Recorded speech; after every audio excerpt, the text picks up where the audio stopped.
നമസ്കാരം. മലയാളി വാർത്തയിലേക്ക് സ്വാഗതം.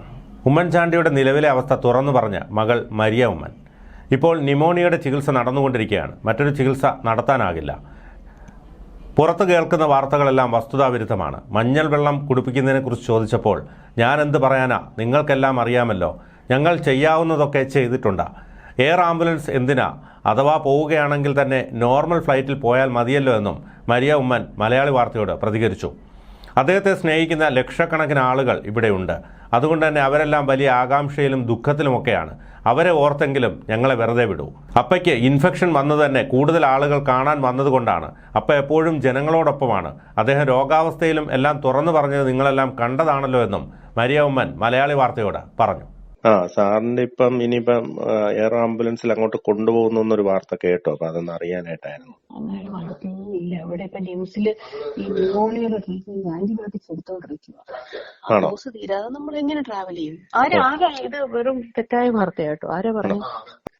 തെറ്റായ തെറ്റായ വാർത്തയാ. ബിക്കോസ് മറ്റേ മെഡിക്കേഷൻ എടുത്തോണ്ടിരിക്കുക. ഡോസ് തീരണ്ടേ? അതെ അതെ അതെ അതെ എന്തായാലും ക്ലാരിഫൈ ചെയ്തത് നന്നായി. അതെ മാഡം. പിന്നെ ഇതിന് ഈ മരുന്ന് കൊടുത്തില്ല എന്നൊക്കെ പറയുന്ന അടിസ്ഥാനരഹിതമായ വാർത്തകളാണ് അല്ലേ? ഇംഗ്ലീഷ് എന്ത് തോന്നുന്നു? നിങ്ങൾക്ക് എന്ത് തോന്നുന്നു? നമുക്കത് നമ്മൾ സൈലന്റ് ആയിട്ടിരിക്കുന്നത്, നമ്മൾ ചെയ്യാവുന്നതൊക്കെ ചെയ്യുന്നുണ്ട്. ഓ ശരി ശരി. ഇളയ മകൾ വന്നിട്ടുണ്ടല്ലേ? വന്നിട്ടുണ്ട്. ഇപ്പൊ അദ്ദേഹം എങ്ങനെയാ ഇപ്പം ഇന്ന് കാണാൻ അല്ല, കാണാൻ നമ്മളിപ്പം ആക്ച്വലി ഈ ഇൻഫെക്ഷൻ വന്നത് തന്നെ ഇപ്പം കുറച്ച് ആളുകളെ കൂടുതൽ കാണിച്ചുകൊണ്ടാണ് ഇപ്പൊ പെട്ടെന്ന് ഇൻഫെക്ഷൻ വന്നത് തന്നെ. അപ്പൊ ഇനിയിപ്പോ എന്തായാലും സ്ട്രിക്ട്ലി പ്രൊഹിബിറ്റഡ് ആണ്. അത് ഡോക്ടേഴ്സ് അഡ്വൈസ് വെച്ചാൽ നമുക്കിപ്പോ ഈ ന്യൂമോണിയ ആകുമ്പോ തന്നെ അറിയാമല്ലോ. അതിനകത്തോട്ട് ഇനി ആളെ കയറ്റി കഴിഞ്ഞാൽ ശരിയാവത്തില്ല. അതുകൊണ്ടും കൊണ്ടല്ലേ, ബിക്കോസ് അപ്പഴേക്ക് ആളുകളെ കാണുന്ന ഇഷ്ടമാണ്, നമ്മൾ കാണിക്കുകയും ചെയ്തു. ഇങ്ങനെ ഒരു ഇഷ്യൂ വന്ന് കൂടുതൽ ആള് കയറിയാണ് ഇപ്പം ഈ ഒരു പെട്ടെന്നൊരു പ്രശ്നം വന്നത്. ശരിയാ. ഒന്നുമില്ല.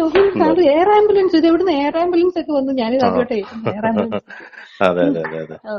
അപ്പൊ നോർമൽ ഫ്ലൈറ്റിൽ പോയാ പോരെ, എന്നിട്ട് എയർ ആംബുലൻസ്? നോർമൽ ഫ്ലൈറ്റിന് പോകാനുള്ള ഇതാണ്. മനസ്സിലായി. ബിക്കോസ് അതിന്റെ ഇടയിൽ നമുക്ക് വേറൊരു ട്രീറ്റ്മെന്റ് എടുക്കാൻ പറ്റത്തില്ലല്ലോ. അൺഎക്സ്പെക്ടഡ് ആയിട്ടാണല്ലോ ഇന്നലെ അത് വന്നത്. അപ്പൊ ഇനി അതിന്റെ ട്രീറ്റ്മെന്റ് കഴിയുമ്പോൾ നമ്മളിത് എക്സ്പോസ് അതിന്റെ ഇതിന് നമ്മൾ പോകും. ബാക്കി പറയുന്നതെല്ലാം നമുക്ക് ചെയ്യാൻ പറ്റുന്ന ഒരു സാഹചര്യം അല്ലല്ലോ. ഈ ബാക്കി പറയുന്നത് എന്താണ് വസ്തുതാരഹിതം എന്നല്ലാതെ എന്താണ്, എവിടുന്നാണ് ഈ ന്യൂസ് വരുന്നത് ആക്ച്വലി ഞങ്ങൾക്കറിയത്തില്ല. ഞാനോ ഇവിടെ വീട്ടിൽ ഞങ്ങൾ ആരും അറിഞ്ഞിട്ടില്ല. ഞാനിപ്പോ ഒന്ന് ഇങ്ങോട്ട് വീട്ടിലോട്ട് വന്നതേ ഉള്ളൂ. അപ്പത്തേക്ക് ഇപ്പൊ ഇവിടെ വന്നപ്പോഴെങ്ങനെ പറഞ്ഞു.